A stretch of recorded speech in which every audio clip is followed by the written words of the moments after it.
Mr. Mark Selby, how are you, sir? Very good, Mr. Matthew Gordon. Glad to hear it. It only seems like yesterday we spoke, but it wasn't. It was Sunday. I quite enjoyed that kind of relaxed setting, casual gear. Now I know what it feels like not to wear a tie. We better get on and talk about the world of nickel. Let's start with what has been happening, LME pricing, a little bit of China, and then we're moving to we'll name drop some companies and what's been going on there, and perhaps we can sort of pick up on that next week in terms of companies because I think people really enjoyed your last session. So what is happening over at the LME? LME nickel is trading. It trades for a little while, and it hit, as I said, that basically earthquakes cause lots of aftershocks, and we're in the aftershock phase. So the good thing is I had said prior to things reopening that we expected things to trade in the $30,000 to $60,000 a ton range. We briefly broke below that, but we're now sort of ticking back up again, and nickel prices were up. The maximum in range right now is 15% per trading session. And so we're back up to over $37,000 a ton, or $17 a pound for the non-metric people. Again, just for reference, that's 50% higher than we were before all of this stuff started. So again, and as we talked about on that Sunday session, there's a whole, series of a series of companies right now from a value perspective, that, people should be definitely taking a look at. The other thing, in terms of, again, LME, there's with a big short position out there that's like 4 times the size of the amount of available nickel on the LME and 10% of global supply. Again, until that disappears or gets a lot smaller, we are going to see this up and down whiplash pretty continuously for the next few months here. The good thing is we saw other real numbers move in the same direction. So the SHFE nickel price went up, and more importantly, the SHFE stainless price has also been heading higher. So those are sort of good signs that we're kind of getting into a range that the physical market is supporting as well as the financial markets. And again, in terms of fundamentals, we're seeing LME stocks, drifting lower again, another 2,000 tons. We've only got 73,000 tons left. And again, at 2,000 tons, that's, 36 weeks of demand. Again, I was expecting, given all of the shenanigans over the last few weeks, Tsingshan trying to sort of position the market by dropping, finding a few thousand tons to drop on the market just to try and spook it. But that has yet to materialize. So again, still expect a good Tsingshan talk down to the market here at some point, but they'll wait until they see some signs of blood to be able to do that. But again, key thing is fundamentally, the market is just is poised to continue to be very strong from here going forward. Yeah, because if I'm one of the majors, I'm a bit nervous about the landscape, but I'm surveying. If I'm a trader or buyer, I'm super nervous because down to what? Did you say 73,000 tons? Yeah. Wow. Yeah. Okay. Yeah. That's a shocker. Well, and I think we're going to try. You mentioned we talked about a few companies on Sunday. We're going to talk about a few today. We're interviewing as many of those as possible. It is a case, as you've always said, we need all of the above. But what do you think the reality is in terms of the supply into market? Is it?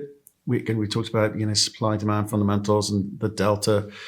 In many of the other shows, but who's capable of ramping up quickly, or do you think there'll be lots more M&A this year? I mean, how does the market react to this dynamic that you're describing here? Yeah, in the near term, no one is able to ramp up other than sort of continued ramp ups in Indonesia, which we're going to occur anyway. The other place that you could see some improvement would be in terms of Chinese nickel pig iron production. But if any of this Russian nickel that people don't want is going to end up getting processed into China. So China is going to be long nickel units for a while. So again, there won't be a lot of incentive pricing there for NPI production to ramp up. So so for the next 6 months, there's really very little incremental supply going forward. Beyond that, in a 6 to 18 month horizon, and again, some of the things we talked about is some of the Kimbalda nickel producers who have mines that are shut down that were past producers. It will take a chunk of capital, not a huge amount, but it will take some capital and some time to be able to bring some of those mines back to production.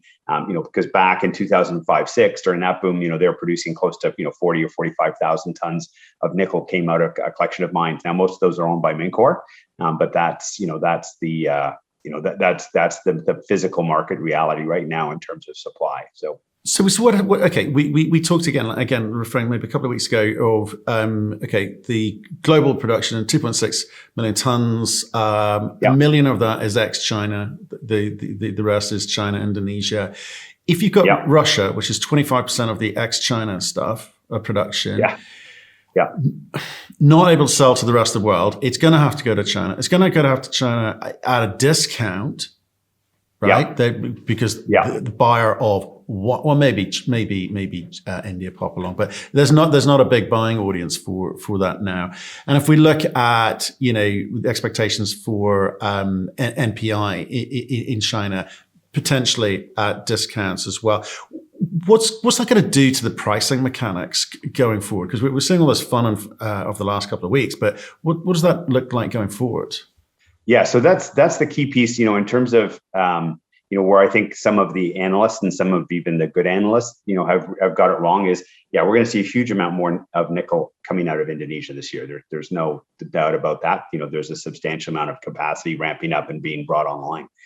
The key piece of it is that, within China, nickel pig iron can't be exported. So, any surplus that emerges ends up, what will happen was that will be reflected in a NPI discount.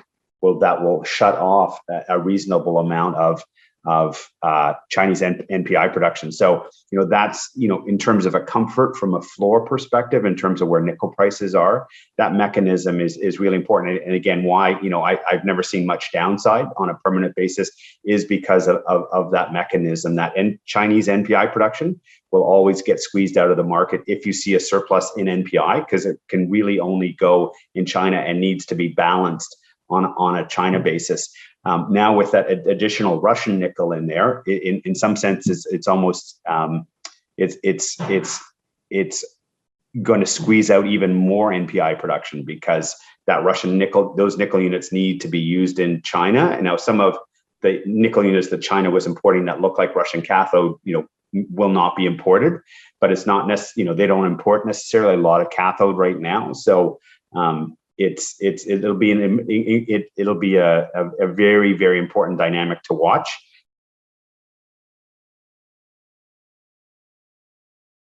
And again, I think it just helps put, by having a floor in the market, it really does help build the bull case, for the nickel for the next 12 to 24 months.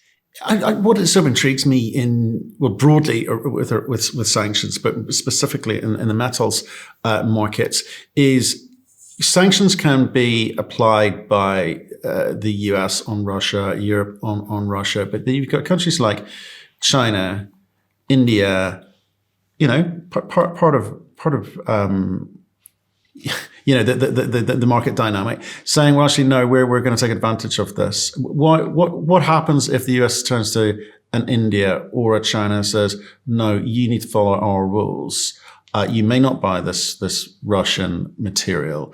Wonder, do you think, what's the chances of them actually paying attention to that, and to what would the implications be if they did? Yeah, I think Russia has a little bit of protection on that front.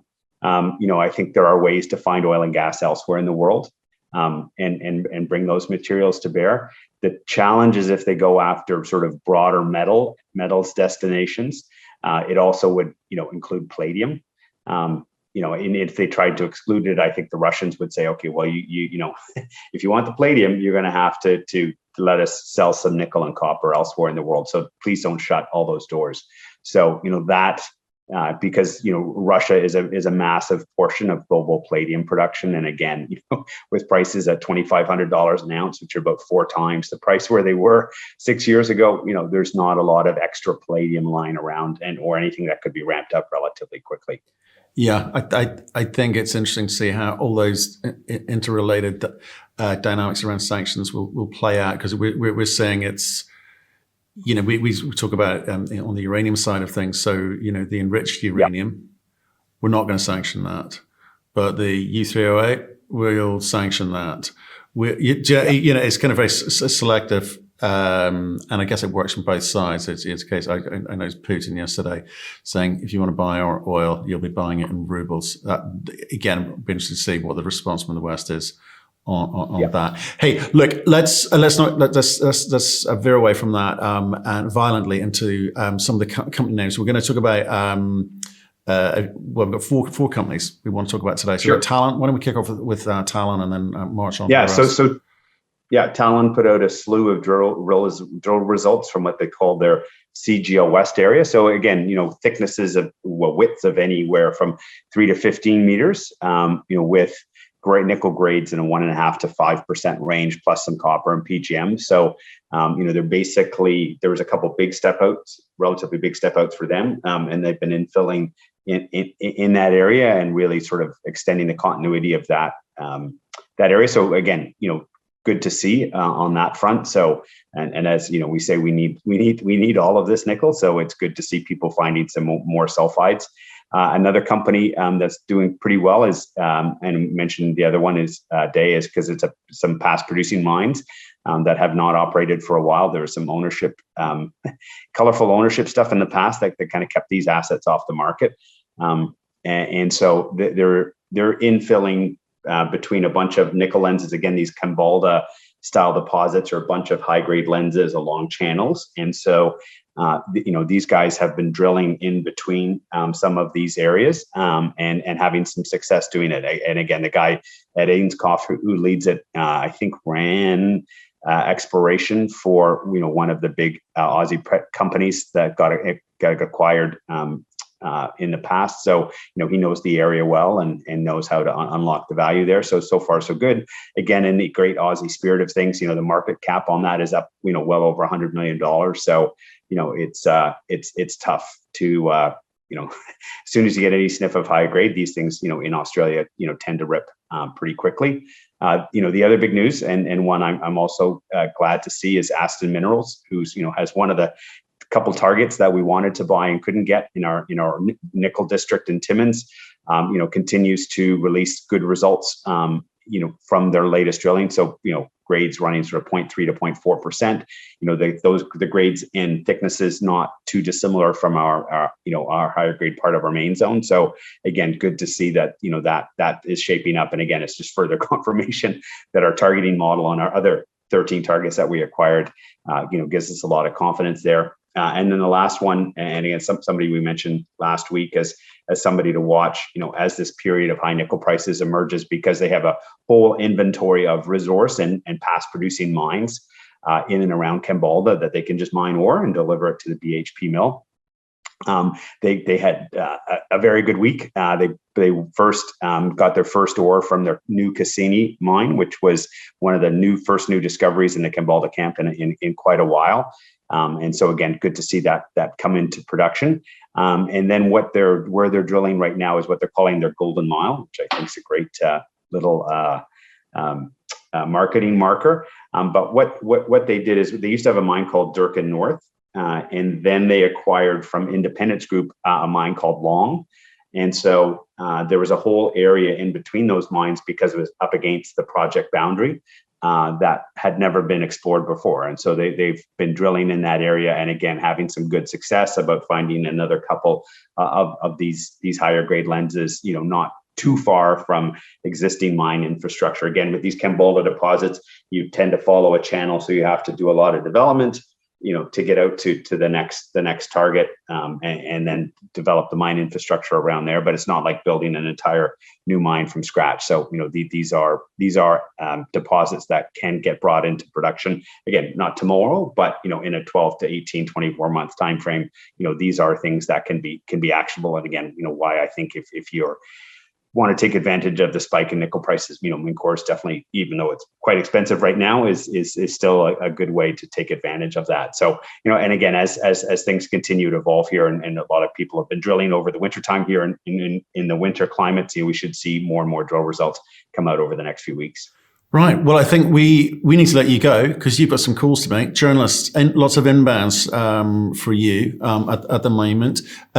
We've spoken to a few nickel other nickel companies out there, and they've got their views on how the market plays out, but none finer than yourself. So appreciate your time today, Mark, and we'll see you next week. Okay.